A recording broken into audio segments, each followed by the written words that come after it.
อน้อมน้อมพระรัตนตรัยขอแสดงความเคารพครูบาอาจารย์พระสงฆ์องค์เนร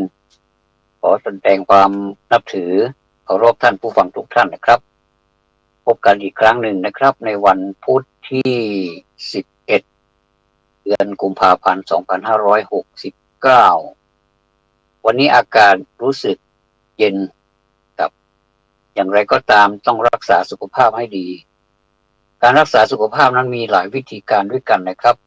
ด้วยการระมัดระวังให้ร่างกายอบอุ่นแล้วก็รับประทานอาหารที่เป็นประโยชน์ต่อสุขภาพต่อร่างกายเพราะร่างกายมันพูดไม่ได้ร่างกายจะบ่งบอกหรือตอบสนองให้เราได้รู้ว่าเขามีความรู้สึกอย่างไร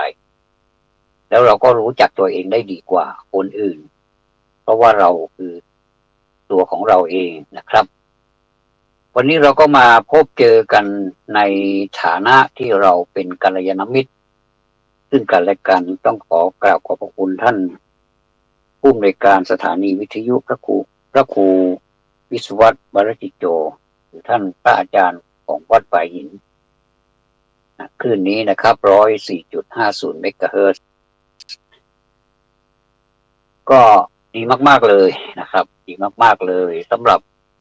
การประคองชีวิตให้อยู่มาจนถึงบัดนี้ก็ถือว่าดีแล้วล่ะนะครับเพราะว่ากว่าที่เราจะมาถึงจุดนี้ได้เนี่ยมันก็ต้องใช้เวลาบางท่านก็ใช้เวลานานจนเฉียดร้อยก็มีเยอะนะครับตามที่ได้สัมผัสมานี่มีผู้สูงวัยที่มีอายุเฉียดร้อยนี่ก็มีเยอะแต่ละท่านนั้นก็มีสุขภาพที่แตกต่างกันไปบางท่านก็เกือบร้อยเหมือนกันแต่ว่าสุขภาพดีมากๆแล้วก็ไปไหนมาไหนก็ไม่ค่อยลำบากนะครับช่วยเหลือตัวเองได้ความจำดีอารมณ์ดีอย่างเนี้ยนะครับหลายท่านก็บอกว่าลำบากเหลือเกินรู้อย่างนี้ก็ไม่อายุยืนซะดีกว่าก็ประมาณว่าถ้าวันไหนมีความสุขก็จะไม่พูดคำนี้แต่ถ้าวันไหนมีความทุกข์ก็จะพูดคำนี้อย่าว่าแต่ผู้สูงวัยเลยนะครับแม้แต่คนที่อายุยังไม่มากเนี่ยแต่พอมาเจออุปสรรคอะไรต่างๆที่มันแก้ไขไม่ได้หรือว่าแก้ไขได้แต่ไม่ได้คิดว่าจะแก้ไขก็เกิดความทุกข์เสียแล้วเมื่อเกิดความทุกข์เนี่ยนะครับหลายท่านก็ใช้กุศโลบายก็คือทางเป็นอุบายที่ดีนะครับเพราะว่าเป็นกุศโลบายเป็นทางกุศลไม่ใช่อกุศโลบายถ้าใช้อกุศโลบายเนี่ยมันก็จะตรงกันข้ามกับกุศโลบายเพราะว่าจะใช้วิธีความรุนแรงให้แก่ตัวเองใช้วิธีนี้ก็มีเยอะแล้วก็ไปโทษสิ่งแวดล้อมก็มีเยอะนะครับเพราะฉะนั้นถ้าจะให้ดีแล้วนี่ใช้กุศโลบายยังจะดีกว่าพระพุทธเจ้าซึ่งเราก็ทำแล้วคิดแล้วก็พูดแล้วเนี่ยถือว่าถ้าสามารถแก้ปัญหาได้มันแก้ได้จริงๆนะครับแต่มันจะถูกวิธีหรือไม่คนเรานี่ปัญหาทุกคนมันมีทุกคนนะครับบางท่านก็แก้ไขด้วยสิ่งที่มันไม่สมควรกระแทกชีวิตตัวเองนะครับกระแทกแล้วก็ขยี้ความที่มีตัวเองบอกว่าตัวเองเป็นผู้ที่น่าชังไม่น่ารักเลยอันนี้ก็เป็นชีวิตของแต่ละท่านก็แล้วแต่ท่านนะครับแต่ว่าถ้าจะให้ดีแล้วเราลองมาใช้วิธีการที่นุ่มนวลกับชีวิตของเราดีไหม อาจจะฝืนหน่อยนะครับบางทีเขาเรียกว่าจริตนี่มันใช้เป็นคำกลางๆนะครับถ้าคนไทยเขาเรียกว่าจริตจักร้านไม่รู้ล่ะจะเป็นจริตหรือว่าจะเป็นจักร้านอะไรก็ตามขอให้เรามีความสุขบ้างที่สามารถแก้ปัญหาชีวิตของตัวเองเนี่ยแม้จะได้แค่พื้นฐานก็ตามก็ถือว่าดีแล้วล่ะนะครับถ้าหากว่าเราไม่คิดอะไรเลยเนี่ยนะแล้วเราก็มาสรุปเอาเลยว่าในโลกนี้มันไม่น่าอยู่เลยเนี่ยมันก็ไม่ยุติธรรมกับชีวิตของเราเหมือนกันนะเพราะว่ากว่าที่เราจะเกิดมาได้เนี่ยนะมันเป็นสิ่งที่ยากเย็นเหลือเกินถ้าลองคิดดูเถอะว่าสัตว์ทั้งหลายที่อยู่ในโลกเนี่ยถ้าเขาพูดได้เขาจะพูดอย่างไรเขาคงจะพูดว่าอยากจะเกิดเป็นมนุษย์เหลือเกินเพราะพวกมนุษย์นี่มันมีอะไรที่ดีๆหลายอย่างไม่ว่าจะเป็นความเป็นอยู่ที่อยู่ที่นอนที่อยู่ที่อาศัยบ้านช่องการกินการนอนการมีงานอะไรมนุษย์นี่เป็นผู้ที่มีความสร้างสรรค์สร้างสรรค์ไม่ว่าจะเป็นการกินก็สร้างสรรค์สร้างบรรยากาศในการกินนี้มนุษย์เก่งมากเลยสัตว์อื่นยังทำไม่ได้เลยเขาก็อยากจะให้เหมือนมนุษย์ถ้าเขาตอบได้เขาก็จะตอบแบบนี้ท่านสังเกตดูดีๆนะเรามีสัตว์เลี้ยงเนี่ยผมนี่มีสุนัขอยู่ตัวหนึ่งซึ่งเคยพูดมาหลายครั้งแล้วว่าเขาจรจัดมาจากที่อื่นแล้วเขาก็ท้องมาด้วยนะท้องลูกก็หลายตัวด้วยก็มาคลอดที่บ้านมาโอ้หลายตัวเลยชุดแรกนี่ก็หลายตัวแล้วก็ชุดต่อมาก็โอ้โหเรื่อยๆนะครับแต่ตอนนี้เขาพาไปทำหมันแล้วเขาก็เลยไม่ได้เกี่ยวข้องกับการมีลูกละก็ผลสุดท้ายมานี่ลูกเต้าก็หายไปหมดเลยนะไปมีครอบครัวใหม่หรืออย่างไรนี่คนขอไปบ้างอะไรบ้างก็เหลือแต่แม่นะอยู่ที่บ้านเฝ้าบ้านผมไปไหนมาเนี่ยมันจะออกมาต้อนรับคนในครอบครัวเนี่ยไม่ว่าจะเป็นลูกไม่ว่าจะเป็นภรรยาเนี่ยพอเข้าบ้านเนี่ยนะเขาจะออกมาแล้วก็ส่งเสียงด้วยแล้วก็แสดงความดีอกดีใจนะบอกถ้าถามเนี่ยผมแปลความว่าไปไหนมาไปไหนทั้งวันไม่ยอมบอกอะไรประมาณนี้นะเขาอยากจะพูดแล้วเกินเราสังเกตดูนะเห็นปากมุ้มบิ๊บแล้วก็กระโจนโอ้ดีอกดีใจนะแล้วเราก็เข้าไปปลอบจะไปคุยกับเขาบอกว่าขอโทษนะเดี๋ยวยังมีขนมมาฝากแล้วเราก็เอาขนมให้อันเนี้ยคือความผูกพันเนี่ยขนาดสัตว์มันอยากพูดเลยนะมันอยากจะให้ใจมันอยากจะให้เหมือนเราไปไหนมาไหนได้ทำอะไรให้เหมือนแบบว่าอยากจะทำอยากเป็นอิสระนะตอนนี้เขาโดนกำจัดไม่ขออภัย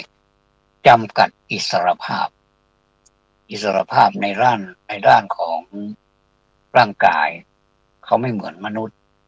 หนึ่งอย่างละสองเขาพูดภาษามนุษย์ไม่ได้แต่เขารู้ชื่อเขานะเวลาเขาถูกเรียกชื่อเนี่ยเขาก็จะรีบเข้าไปหาเลยอันนี้เป็นสัญญาความจำของความเคยชินของเขาชื่ออะไรนะเขาพอเราเอ่ยชื่อเขานี่เขาจะรีบวิ่งเข้าไปหาเลยอันนี้แสดงว่ามนุษย์เนี่ยโอ้โหสุดยอดมากเลยนะสุดยอดมากเลยในด้านของความเป็นอยู่การกินการนอนการแต่งกายมีเสื้อผ้าใส่มีกระโปรงใส่มีกางเกงใส่เวลาจะไปไหนก็มีร่มกลางเราดูแต่สัตว์ที่มันไม่เคยกลางร่มเลยนะเวลาฝนตกมันก็ไปอย่างนั้นแหละแดดออกมันก็ไปอย่างนั้นแล้วก็ไม่เคยมีเสื้อมีผ้าใส่มัน เหมือนมนุษย์เลยนอกจากมนุษย์เอาไปใส่ให้ แต่ก็ไม่หมดหรอกนะแต่ก็เขามีความเคยชินอยู่อย่างนั้นแล้วก็ถามเขาอายไหมเขาก็ไม่รู้เรื่องหรอกอายไม่รู้แต่เขาก็อยู่มาตั้งนานแล้วหรอกนะท่านที่เคารพทุกท่านครับ เรามาพูดถึงเศรษฐกิจในครัวเรือนของเราบ้างทุกวันเนี่ยคนไทยนะจะว่ายากจนจริงๆมันก็ไม่ใช่จะว่าร่ำรวยจริงๆมันก็ไม่มีเหมือนกันแต่มันมีไม่มากครับแล้วแสดงว่าสรุปว่าคนเรานี่มันมีหลายระดับแต่ละแต่ละระดับนั้นมันก็ก็มีสังคมของเขานะครับครับเอาอย่างนี้ดีกว่านะเราจะไปเจอนานๆครั้งที่ไม่ค่อยมีสังคมนะคือใครก็ได้เข้ามาร่วมกับเรานี่ยินดีต้อนรับผมไปเจอพวกต่างชาตินะเออเขาเป็นสังคมไฮโซส่วนใหญ่เนี่ยนะส่วนมากเนี่ยแต่ถ้าเขาเจอเราเนี่ยเขาแสดงความยินดีอ่ะเขาไม่รู้นะเขาคงจะไม่มีคำว่าแบ่งแยกอะไรนี่เราก็ไม่รู้ผมก็ไม่ได้ค่อยศึกษาเท่าไหร่นักกันนะแต่ว่าอืมด้วยความรู้สึกอะนะว่าพอเราพอเราพอเราสนทนากับเขารู้บ้างไม่รู้บ้างอะไรนะก็ไม่ค่อยเก่งเท่าไหร่นะแต่เราก็พอเจอฝรั่งแล้วอยากจะสนทนาด้วยเนี่ยผิดบ้างถูกบ้างเขาก็ยินดีนะโอ้เขายิ้มแก้มปรีเลยเขาเขาคงจะมีความรู้สึกว่าคนไทยนี่มีการเขาต้อนรับขับสู้แต่เป็นคนที่ใจดีเป็นสยามเมืองยิ้มเนี่ยนะ เออก็เหมือนกับว่าเราก็ได้ทำความดีกับประเทศของเราด้วยให้คนต่างชาติที่เข้ามาได้ความรู้สึกเขาได้รับความรู้สึกที่ดี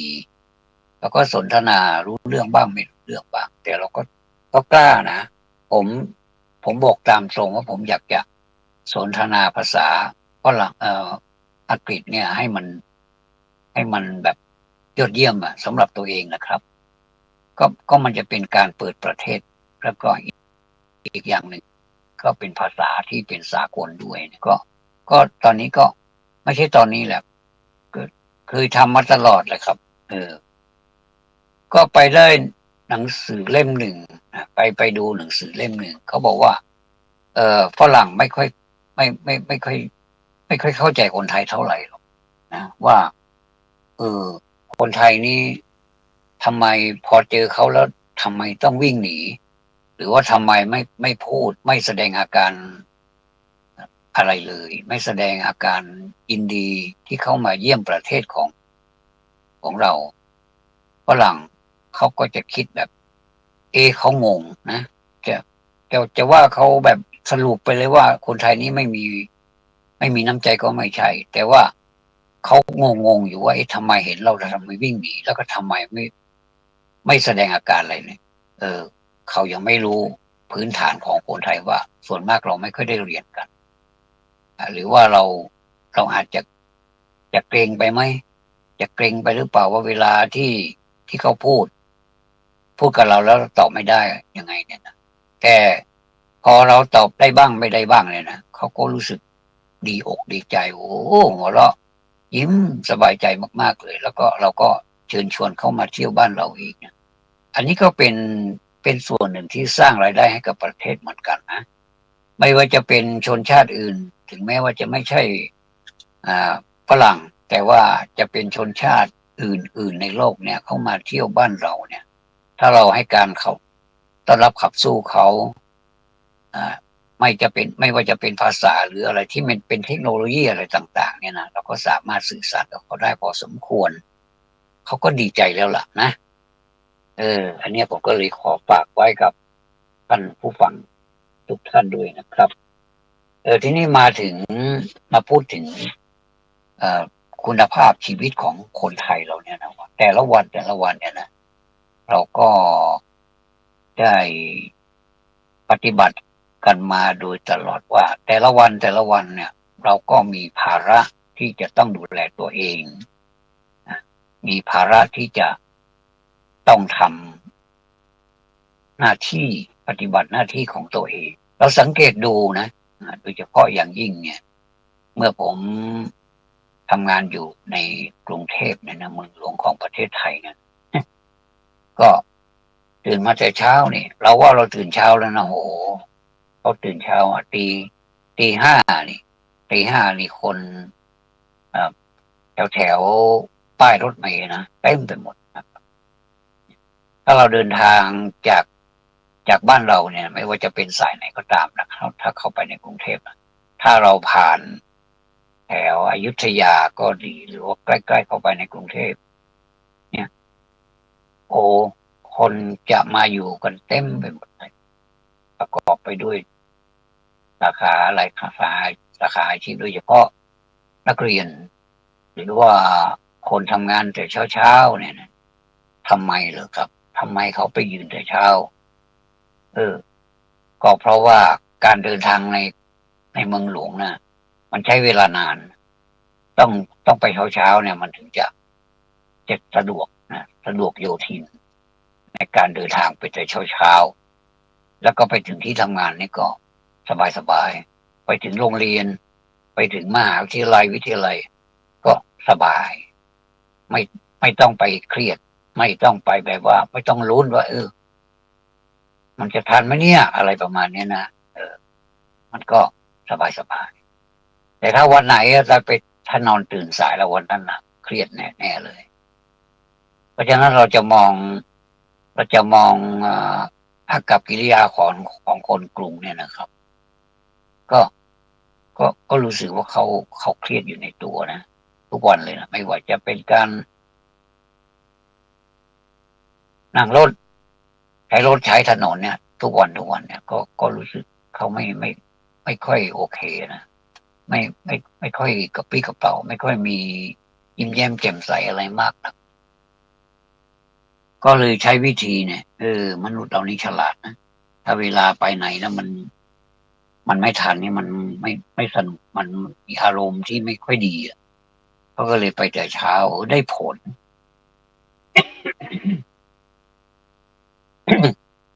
ขออภัยนะครับขออภัยครับได้ผลก็หนึ่งไปไปถึงจุดหมายปลายทางโดยไม่ต้องเครียดใช้เวลาที่เหลือนั้นทำอะไรก็ได้ให้เวลาตัวเองเอออันนี้ก็ถือว่าเป็นการบังคับให้ตัวเองมีวินัยเห็นด้วยไปไหนไปแต่เช้านี่เห็นด้วยแต่ว่าบรรยากาศแถวต่างจังหวัดอันนี้ก็ไปอีกอย่างก็คือตื่นไม่ต้องเช้ามากนักก็ได้แต่ในกรณีคนที่เคยตื่นเช้าก็ตื่นเช้าตี 5 ตี 5 ครึ่งเนี่ยก็ตื่นได้อืมโดยเฉพาะวัดวาอารามนะพระภิกษุสามเณรเนี่ยนะก็ตื่นแต่เช้าถ้าตื่นสายก็ไม่ได้ทำวัดเช้าก็เลยมีสัญญาณระฆังอืมมีการสัญญาณระฆังบางทีสัญญาณระฆังนี้กำลังจะไปแต่ว่าสัญญาณระฆังนี้ยังไม่ดังขึ้นแต่ว่าพระก็เต็มที่ศาลาละหรือว่าวิหารหรือว่าอะไรที่กำหนดเอาไว้เนี่ยก็ท่านไปนั่งกันเต็มไปหมดละก็มีนั่นแสดงว่าพระตื่นก่อนระฆังคนไปให้สัญญาณระฆังก็ตื่นหลังพระแต่ก็ไปทำหน้าที่ของเขาบางทีท่านก็เริ่มแล้วล่ะเริ่มพร้อมกันแล้วนี่ก็เริ่มสัญญาณก็ดังไปพร้อมๆกับการเริ่มด้วยอันนี้พระก็เป็นตัวอย่างที่ดีต่อเราเหมือนกันนะต้องขอพระคุณท่านนะที่ท่านสัญญาณระฆังแล้วก็เราก็ตื่นไปพร้อมๆกับสัญญาณระฆังก็ดีเหมือนกันนะผมว่าวัดเนี่ยเรียกให้ญาติโยมเนี่ยตื่นได้แล้วเพราะมันสมควรที่จะลุกละทำไมต้องลุกไปตี 5ทำไมต้องลุกไปมันก็มีมีสิ่งที่ต้องปฏิบัตินะถ้าคนที่ปฏิบัติ นะเป็นประจำเนี่ยมันก็จะไม่รู้สึกอึดอัดแต่ถ้าคนไหนที่เคยตื่น6 โมงครึ่งแล้วไปตื่นตี 5เนี่ยนะมันรู้สึกผิดเวลาว่าทำไมเราตื่นเนี่ย6 โมงนี่มันแต่เช้าแล้วนะ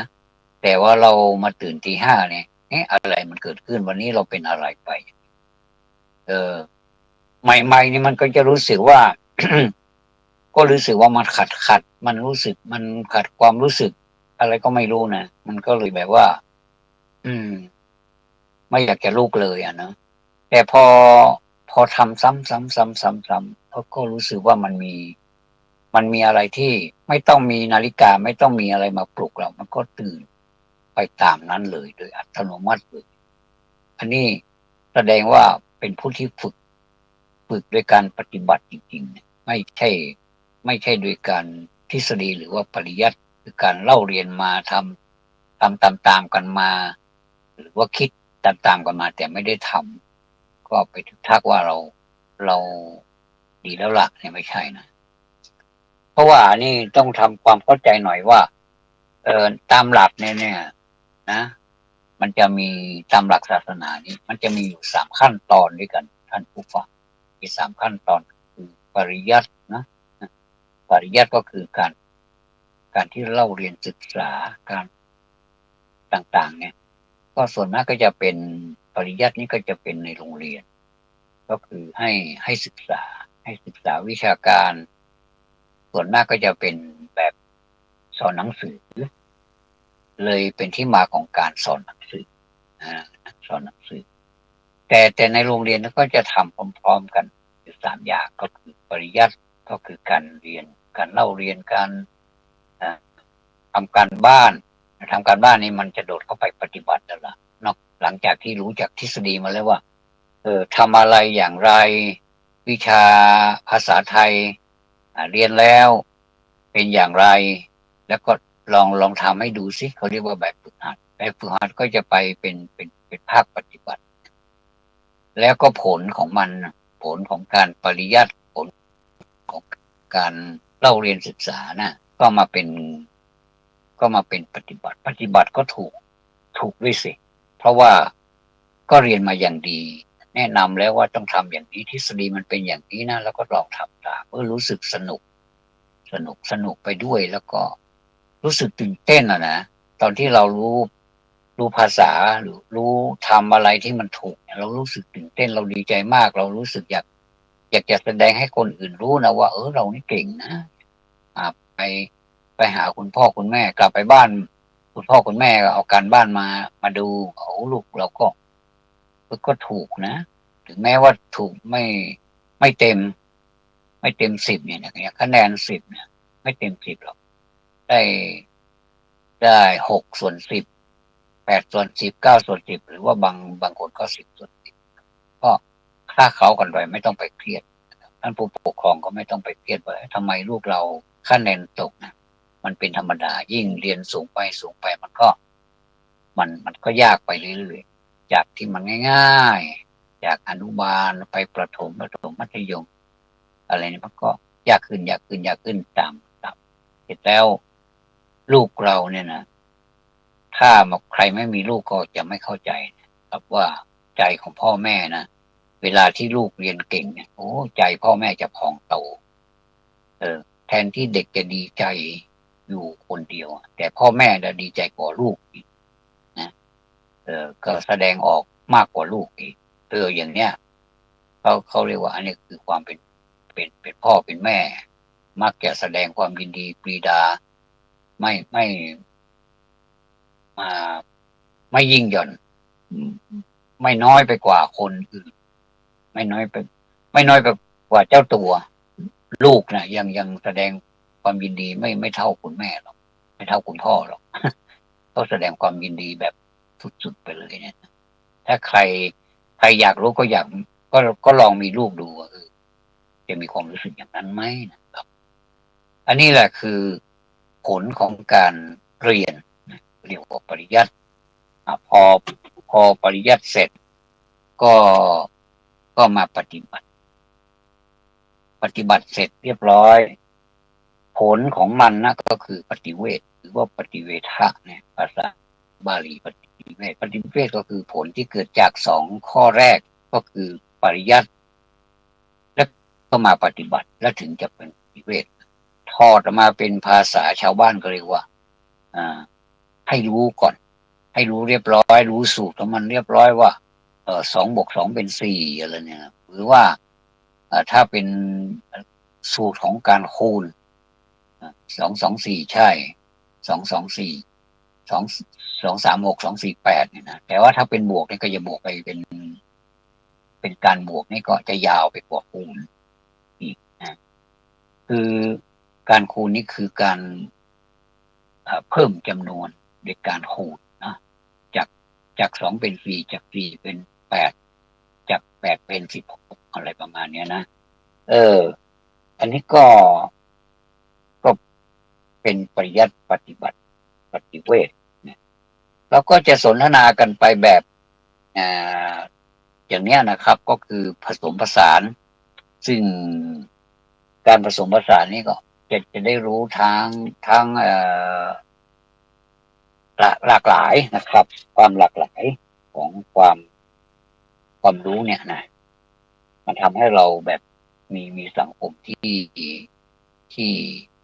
จะไปทางไหนเราก็สามารถที่จะปฏิบัติได้เวลาเราเข้าวัดไปเราก็สามารถปฏิบัติตามที่ทางศาสนาเขาปฏิบัติกันหรือที่ว่าเราก็ให้รู้ความหมายซะก่อนว่าเขาทำไปเพื่ออะไรกันเนี่ยนะไม่ใช่ว่าเราก็ไปแบบเป็นวัฒนธรรมหรือว่าเป็นประเพณีนิยมแค่นั้นมันไม่ใช่มันก็จะต้องรู้ความหมายมันด้วยว่าความหมายของเขาเนี่ยที่เขาพูดขึ้นมาเขานี่ขึ้นมาเนี่ยมันคืออะไรวันนี้จะเอาเรื่องของความหมายของดอกไม้ธูปเทียนดอกไม้เข้าดอกไม้ธูปเทียนนะเข้าดอก1อย่างละดอก1อย่างละดอกไม้เนาะแล้วก็ธูป1อย่างแล้วก็เทียนนะก็เป็น4อย่างเข้าดอกไม้ธูปเทียนอันนี้มีมาตั้งแต่สมัยนานมาแล้วนะครับว่าข้าวตอกดอกไม้ธูปเทียนเนี่ยมันเป็นสิ่งที่นำไปสักการะใครสักการะสำหรับบุคคลที่สูงที่เราไปกราบไหว้จะมีพระรัตนตรัยเป็นต้นนะนอกจากนี้แล้วเราก็ยังสามารถที่จะใช้กับผู้หลักผู้ใหญ่ได้ด้วยข้าวตอกดอกไม้ธูปเทียนเราสามารถที่จะนำไปคารวะหรือว่านำไปบูชาในโอกาสต่างๆแทนความรู้สึกของเราเอาละเรามาแปลความหมายของคำว่าข้าวตอกดอกไม้ธูปเทียนเริ่มมาจากเทียนก่อนนะเทียนเริ่มจากข้างหลังมาหาข้างหน้าเทียน2 เล่มนะเทียน2 เล่มโดยมากแล้วเราใช้เทียน2 เล่มที่เราจุดบูชาพระพุทธพระธรรมพระสงฆ์พระรัตนตรัยเนี่ยใช้เทียน2 เล่มเทียน2 เล่มเนี่ยไม่ว่าจะเป็นเทียนที่พึ่งเทียนไขที่มีสีเหลืองสีขาวบางทีก็เป็นสีแดงก็มีนะก็เป็นเทียนที่เรานิยมที่จะจุดเมื่อมีพิธีต่างๆไม่ว่าจะเป็นพิธีอะไรก็ตามมีพิธีสงฆ์ตอนวันนี้เรานิมนต์พระสงฆ์มาเจริญพระพุทธมนต์หมายถึงถ้าเป็นเจริญพุทธมนต์หมายถึงมงคลนะเป็นงานมงคลต่างๆแต่ถ้าเป็นงานว่ามงคลที่ไม่ใช่งานมงคลเนี่ยเขาเรียกว่าสวดมนต์เจริญพุทธมนต์กับสวดมนต์ไม่เหมือนกันนะก็จะใช้ไปตามนั้นอันนี้ก็ได้มาจากการเรียนเนี่ยการเรียนเราเรียนว่างานอย่างนี้ใช้อย่างนี้งานอย่างนี้ใช่นะพอมา พอถึงเวลาที่เขาจะจุดธูปจุดเทียนก็บางที่ส่วนมากแล้วเราอ่านไปตามหนังสือเนี่ยเขาบอกว่าจุดธูปเทียนแต่จริงๆแล้วเราจุดเทียนก่อนมันก็เขาเรียกว่าให้รู้ความหมายว่าถึงแม้ว่าจะเชิญไปจุดธูปจุดเทียนเนี่ยแต่เราก็จุดเทียนก่อนนั่นแหละเออไม่มันแต่บางทีบางท่านบางท่านก็สอนว่าให้บอกเขาให้จุดเทียนก่อนให้จุดธูปก่อนจุดจุดธูปเทียนเนี่ยมันถ้าเขาไปจุดธูปเนี่ยเขาจะฟังพิธีกรว่าพิธีกรนั่นแหละบอกให้เขาไปจุดธูปจุดธูปก่อนแล้วก็จุดเทียนจริงๆแล้วเขาจะต้องจุดเทียนก่อนเพราะฉะนั้นเพื่อป้องกันความผิดพลาดคลาดเคลื่อนในเมื่อบอกเขาจุดเทียนเขาก็จะจุดเทียนก่อนเพราะฉะนั้นจุดเทียนธูปอันนี้ก็ไปเห็นในตำรานะผู้รู้ต่างๆก็บอกว่าสามารถใช้ได้ทั้งสองอย่างแต่เพื่อความสบายใจของผู้ที่มาแนะนำเรา ถ้าจะให้เลือกเราเลือกเอาแบบท่านดีกว่าบอกว่าเพื่อไม่ให้มันผิดพลาดนะบอกว่าจุดเทียนธูปบูชาพระรัตนตรัยอันนี้ก็ต้องขอบคุณทั้งสองอย่างทั้งสองอย่างนี้ใช้ได้ทั้งสองอย่างเลยอันนี้ผมไปอ่านหนังสือมานะอ่านหนังสือไปศึกษาจากหนังสือผู้รู้ต่างๆเป็นผู้รู้มากๆเลยในพิธีกรรมต่างๆเนี่ยนะครับเมื่อจุดเทียนก็ความหมายของเทียนเนี่ยตอนนี้เรามารู้จักความหมายของเทียนนะก็ว่าคำว่าเทียนธูปเนี่ยเทียนก่อนเทียนนี่มีสองเล่มแล้วเราก็มาทำความเข้าใจอีกว่าจุดเทียนเล่มซ้ายนี่หมายถึงเล่มซ้ายมือเรานะไม่ใช่เล่มซ้ายของพระพุทธรูปนะไม่ใช่บางคนบอกจุดเทียนเล่มซ้ายมือของพุทธรูปอันนี้ไม่ใช่ละไม่ถูกละ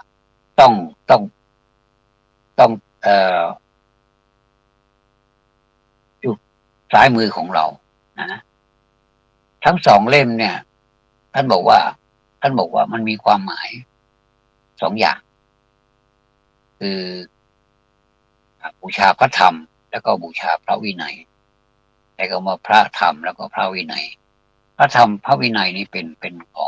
ของใครบอกว่าแห่งพระพุทธเจ้าหรือว่าแห่งพระสัมมาสัมพุทธเจ้าก็ได้ทั้งสองเล่มนี้นะมันจะมีซ้ายขวาแล้วต่อมาก็จะเป็นจุดธูปนะจุดธูปนี่ก็จะเป็นการจุดเพื่อบูชาเป็นความหมายว่าเพื่อบูชาเพื่อบูชาพระบริสุทธิ์ที่คุณนะพระบริสุทธิ์ที่คุณของพระพุทธเจ้าอันนี้คือเล่มที่หนึ่งหรือว่าดอกที่หนึ่งพอเล่มที่สองหนึ่งในจำนวนสามเล่มเนี่ยนะครับทูปนะก็จะเป็นพระปัญญาที่คุณแห่งพระพุทธเจ้าเนาะแล้วก็เล่มที่สามบูชาพระมหากรุณาธิคุณแห่งพระพุทธเจ้าครับก็แสดงว่าทูปสามเล่มเนี่ยมีความหมายก็คือหนึ่งบูชาพระบริสุทธิคุณสองบูชาพระปัญญาธิคุณและสามพระมหากรุณาธิคุณแห่งพระพุทธเจ้าเนี่ยเราก็จะรู้ความหมายว่าพอเรารู้ความหมายนี้โอ้โหจิตใจเรานี่เริ่มจะสงบเยือกเย็นความสุขตั้งแต่จุดเทียนจุดธูปแล้วล่ะเนาะเพราะว่าเรารู้ความหมายว่าโอ้ที่เราจุดเนี่ยมันไม่ใช่ความหมายมันไม่ใช่ว่าไม่มีความหมายนะมันมีแต่ความหมายสูงด้วยนะเป็นศัพท์สูงด้วยแล้วก็สูงสุดในพุทธศาสนาด้วยนะก็เราก็ถือว่าเราเป็นผู้มีโชคชั้นที่หนึ่งละที่เราถูกเชิญได้รับเชิญดีกว่าได้รับเชิญไปจุดเทียนธูปหรือว่าจุดธูปเทียนบูชาพระรัตนตรัยถ้าหากว่าเรายังไม่ทำในส่วนนี้เราก็จะทำอะไรไม่ได้ต้องไปก่อน เป็นอันดับแรกเป็นปฐมเลยนะเมื่อรู้ความหมายระหว่างเทียนกับธูปโอเคนะก็พระธรรมพระวินัยเทียน2 เล่มพระธรรมพระวินัยธูป3 ดอกก็คือพระบริสุทธิคุณพระปัญญาธิคุณและพระมหากรุณาธิคุณอันนี้ที่ได้เรียนมานะที่ได้เรียนมาผมไม่รู้เองหรอกผมไม่ได้รู้เองแต่มีครูสอนมาก็เลยเอามาแชร์ต่อเอามาสำหรับท่านที่ยังไม่ทราบก็จะได้ทราบต่อไปนะครับก็ถ้าเราไม่รู้เนี่ยนะเราก็จะเกิดความรู้สึกเฉยๆจุดก็จุดไปอย่างนั้นแหละจุดไปตามประเพณีของเขาอันนี้เราก็ได้บุญเหมือนกันแต่เราไม่ค่อยได้กุศลนะได้บุญก็คือความอิ่มเอิบใจความสุขความเบาใจอะไรประมาณนี้ก็ได้นะครับแต่ว่าถ้าเรารู้ความหมายแล้วมันจะได้ทั้ง2 อย่างได้บุญด้วยได้กุศลด้วยบุญก็คือความอิ่มเอิบใจความสบายอกสบายใจเบาใจนะก็แต่ว่าถ้าเป็นกุศลเนี่ยมันความหมายก็คือความเฉลียวฉลาดความที่รู้เหตุรู้ผลคือมันจะมาคู่กัน2 อย่างแหละบุญกับกุศลครับแต่ว่าเขาไม่เหมือนกันนะแต่เขามาด้วยกันได้ไปไหนมาไหนได้เขาไม่ทะเลาะกันหรอกนะเขาเป็นเพื่อนกันมาด้วยตลอดเลยนะครับต่อไปอะไรอีกล่ะต่อไปดอกไม้นะดอกไม้ก็ดอกไม้เอาดอกไม้ก่อนดอกไม้นี่เปรียบเหมือนเราสังเกตไหม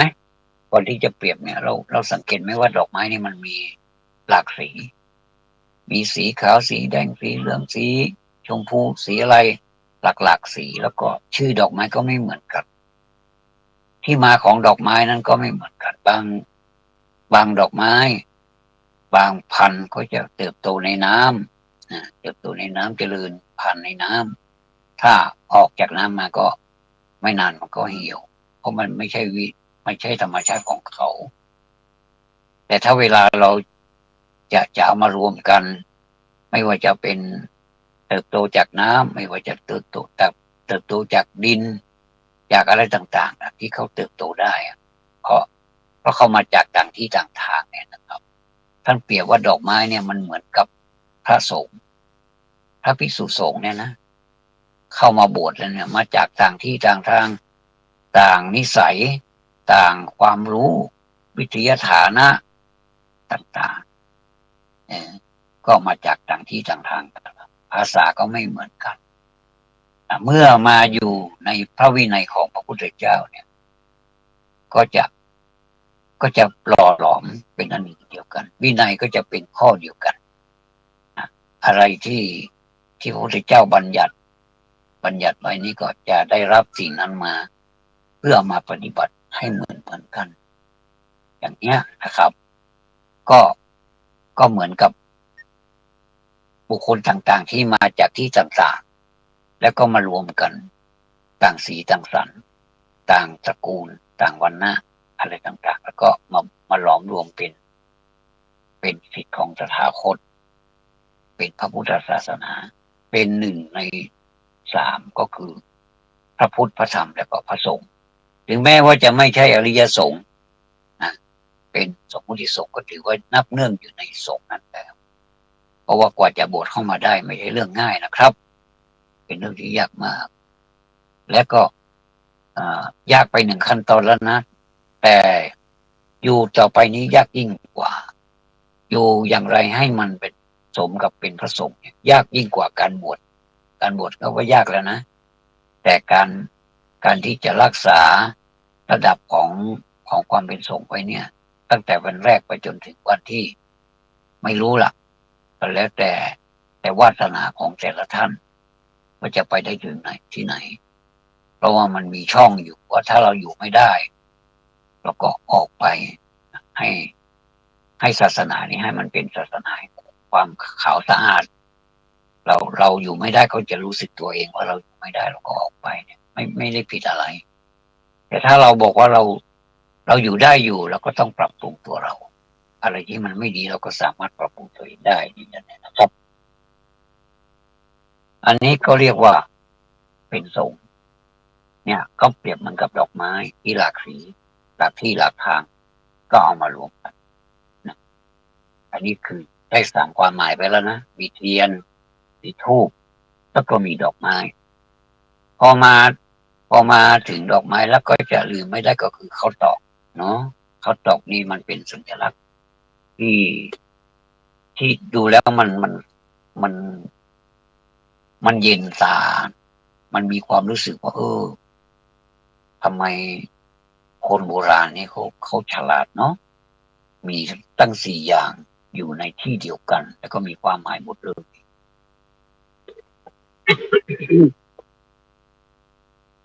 มีความหมายหมดเลยขออภัยครับมีความหมายหมดเลยสี่อย่างข้าวตอกดอกไม้ทูบเทียนดอกข้าวตอกเนี่ยเขาถ้าเราไม่เอามาแปรรูปเขาจะเป็นข้าวตอกเขาจะเป็นข้าวตอกไม่ได้เขาจะเป็นข้าวตอกไม่ได้เพราะฉะนั้นก็ต้องเอามาแปรรูปก่อนเหมือนจิตใจเรานี่แหละครับเมื่อก่อนหยาบกระด้างเราไม่ค่อยรู้หรอกเราก็ไม่ค่อยยอมรับนับถืออะไร เราไม่ค่อยมีเหตุมีผลไม่ค่อยมีความรู้อะไรพอเรามาฝึกจากจากใจที่มันแบบไม่ละเอียดใจที่มันหยาบก็จะกลายเป็นใจที่ได้รับการฝึกปรือได้รับการเล่าเรียนฝึกปรือฝึกขัดเกลาอะไรต่างๆเนี่ยนะให้มันนุ่มขึ้นนุ่มขึ้นแต่เมื่อมันนุ่มขึ้นเนี่ยมันก็จะรับอะไรแบบนุ่มๆจากที่มันไม่ปราณีตนะพอมันปราณีตแล้วมันก็จะเป็นแบบปราณีต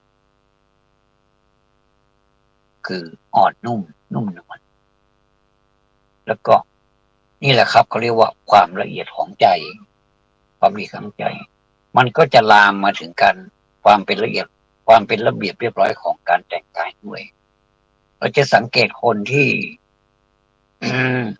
ที่ปฏิบัติเนี่ยนะส่วนมากแล้วเขาจะสวมชุดสีขาวจริงๆแล้วมันก็ไม่จำเป็นหรอกนะแต่ว่าเพื่อความสบายใจว่าเราเนี่ยมันจะได้เตือนเรานะว่าสีขาวเนี่ยมันเป็นสีของคนที่ฝึกของคนที่ฝึกมาแล้วในระดับหนึ่งอะไรก็ตามที่มันเป็นความรู้สึกผิดชอบชั่วดีอะไรเนี่ยคนที่ฝึกเนี่ยก็จะรู้แล้วก็รู้ตัวทั่วพร้อมสามารถที่จะเปลี่ยนแปลงหรือว่าปรับปรุงสิ่งที่มันไม่เข้าท่าเข้าทางทั้งหลายได้โดยที่ว่าไม่ยากนักถึงยากก็สามารถที่จะทำได้โดยที่ว่าไม่กลัวความยากแต่ถ้าเราแบบว่าคนไม่รู้อะไรเลยเนี่ยแล้วก็ไม่อยากจะฝึกไม่อยากจะเรียนอะไรอันนี้ยากหน่อยเป็นคนที่น่าสงสารนะพระพุทธเจ้าท่านไม่ทรงรังเกียจนะตัดโลกเนี่ยเป็นไปตามกรรมยิ่งใช่นี่พระพุทธเจ้าเนี่ยท่านก็แยกออกมาว่าคนประเภทนี้ประมาณนี้จะสอนแบบไหนอย่างไรบางทีก็ไม่ทรงสอนปล่อยให้รู้ปล่อยให้เป็นไปตามกรรมของเขาเพราะว่าสอนไม่ได้แต่ว่าจะทำให้ดูเป็นตัวอย่างบางในสมัยพุทธกาลเนี่ยพระพุทธเจ้าทรงทำให้ดูเป็นตัวอย่างแล้วคนก็นำไปเอาตัวอย่างนั้นไปลองทำดูนะก็สามารถสำเร็จได้เยอะเลยนะเยอะเลย ทีนี้เนี่ยข้อตอกเนี่ยเราว่าไปแล้วเนาะไล่มาตั้งแต่เทียนธูปดอกไม้แล้วก็ข้อตอกมันก็จะขาวจิตใจมันก็จะบริสุทธิ์อีกอย่างหนึ่งก็คือการที่มีสัญลักษณ์ของสีขาวนั่นแหละนะมันก็เลยความหมายก็เลยไปได้กับจิตใจของคนมันขาวมันบริสุทธิ์มันนุ่มมันนิ่มมันมันไม่เหมือนก่อนคือมี before แล้วก็ after ก่อนที่จะปฏิบัติก่อนที่จะทำจริงกันจะเรียนจริงปฏิบัติจริงนะแล้วก็พอหลังจากนั้นมาจิตใจเปลี่ยนกายวาจาใจเปลี่ยนยังไงครับก็เปลี่ยนจากที่มันเคยกระด้างไม่นุ่มมาเป็นความนุ่มไม่ประณีตก็จะมาเป็นความประณีตอะไรต่างๆเนี่ยนะครับเพราะฉะนั้นเนี่ยวันนี้ผมถือว่าผมได้มาถ่ายทอดในความรู้เล็กๆนะแต่ว่าความรู้เล็กๆเนี่ยนะครับมันก็ยิ่งใหญ่นะก็ยิ่งใหญ่ก็ถ้าใครสามารถนำไปปฏิบัติได้นี่จะอนุโมทนายิ่งเกิดดีใจมากๆเลยนะครับก็มาถึงช่วงท้ายของรายการนะครับตามหลักแล้วในเดือนกุมภาพันธ์เนี่ยเป็นเดือนของสองอย่างก็คือเป็นเดือนของมาฆบูชาแล้วก็เป็นเดือนของวาเลนไทน์ก็คือวันแห่งความรักวันมาฆบูชาก็เป็นวันแห่งความรักเหมือนกันเป็นวันที่สำคัญวันหนึ่งใครจะทำอย่างไรก็เชิญตามสบายขอให้ไม่ไปเบียดเบียนคนให้ตัวเองนี่จิตใจสงบนุ่มละมุนละไมก็จะทำให้เรานี่มีความสุขเพราะว่าความสุขนี้เกิดจากความไม่เบียดเบียนคนอื่นเป็นส่วนนะถ้าเรามีความสุขเฉพาะตัวแล้วเนี่ยเฉพาะตัวเองมีความสุขแล้วเราไม่สนใจใครแล้วก็มันคนอื่นจะมีความทุกข์จะได้รับผลกระทบอย่างไรเราไม่สนใจอันนี้ถือว่าเป็นความสุขที่ไม่เต็มร้อยถ้าเป็นคะแนน100นะก็จะได้ประมาณสัก50%อีก50%นั่นก็ยังไม่สำเร็จถ้าจะรอให้สำเร็จจริงๆก็ต้องทั้งสองฝ่ายก็คือทั้งตัวเองด้วยแล้วก็ทั้งคนอื่นด้วยเนี่ยทั้งสิ่งแวดล้อมอะไรด้วยนะก็ดูดีไปหมดนะแสดงว่าประเทศไทยนี้ได้รับการพัฒนาให้ดูดีมีหลายส่วนนะไม่ใช่ไม่พัฒนานะก็พัฒนาแต่ว่ามันยังไม่ถึงที่สุดไม่ว่าจะเป็นฐานะอะไรต่างๆเนี่ยมันมีทางอยู่นะท่านผู้ฟังมันมีทางอยู่ในการพัฒนาเนี่ยแล้วก็ไปดูคนที่สำเร็จสิวันข้างหน้าถ้าผมมีโอกาสจะได้นำเอาความสำเร็จแล้วก็จะเข้าหาตัวบุคคลที่มีความสำเร็จแล้วจริงๆเนี่ยมาพูดในรายการนี้นะครับผมเชื่อว่าจะเป็นประโยชน์แก่ท่านผู้ฟังเป็นอย่างมากเลยว่าชีวิตของท่านแต่ละท่านเนี่ยที่สำเร็จแต่ละอย่างเนี่ยเขาเป็นอย่างไรแล้วเขามีวิธีการทำอย่างไร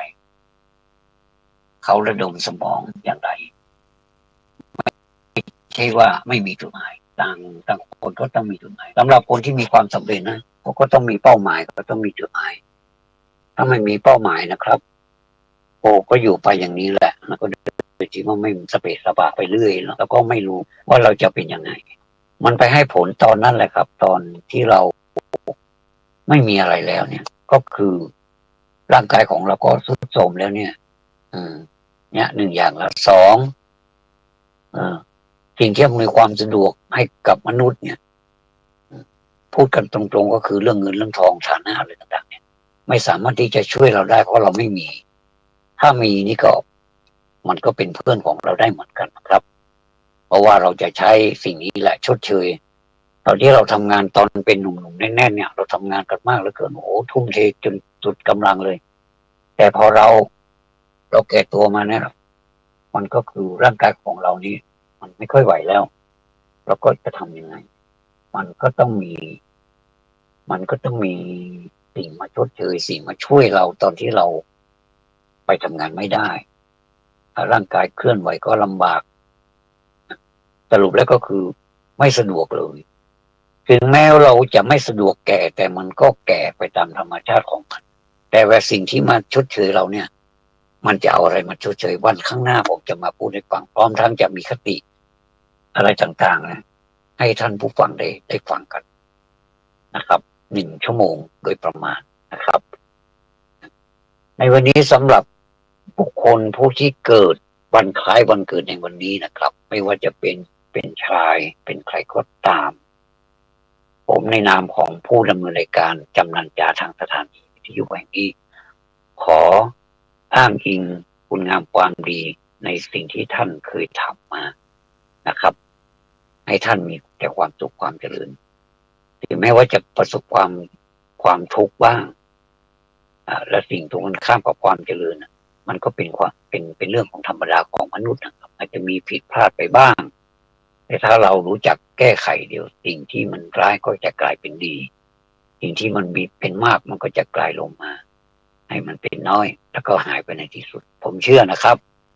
ผมเชื่อศักยภาพของแต่ละท่านนะครับขอให้ท่านมีความสุขจากการที่เราได้มีวันคล้ายวันเกิดในวันนี้อีกวันหนึ่งนะครับทั่วประเทศ ทั่วโลกเลยก็แล้วกันนะครับสำหรับตัวกับผมเองนั้นขอปวารณาถ้ายังมีความรู้อยู่ ถ้ายังมีแรงที่จะมาพูดมาจาไม่ว่าโอกาสไหนๆก็ตามไม่ว่าจะเป็นวิธีใดๆก็ตามที่ทำให้พวกเรามีความรู้อะไรต่างๆเนี่ยให้มากขึ้นและสามารถประคับประคองตนไปได้ให้นานที่สุดแล้วก็โดยให้มีชีวิตเนี้ยเสถียรมากที่สุดกว่าไม่เสถียรนะครับก็ขอทำไปเรื่อยๆนะครับขอบคุณอีกครั้งหนึ่งนะครับสำหรับสถานีวิทยุแห่งนี้เพื่อนำเสนอสิ่งที่เป็นสาระเป็นประโยชน์แก่ท่านผู้ฟังสำหรับวันนี้ขอความสุขความสวัสดีจงมีแด่ท่านผู้ฟังทุกท่านธรรมะสวัสดีครับ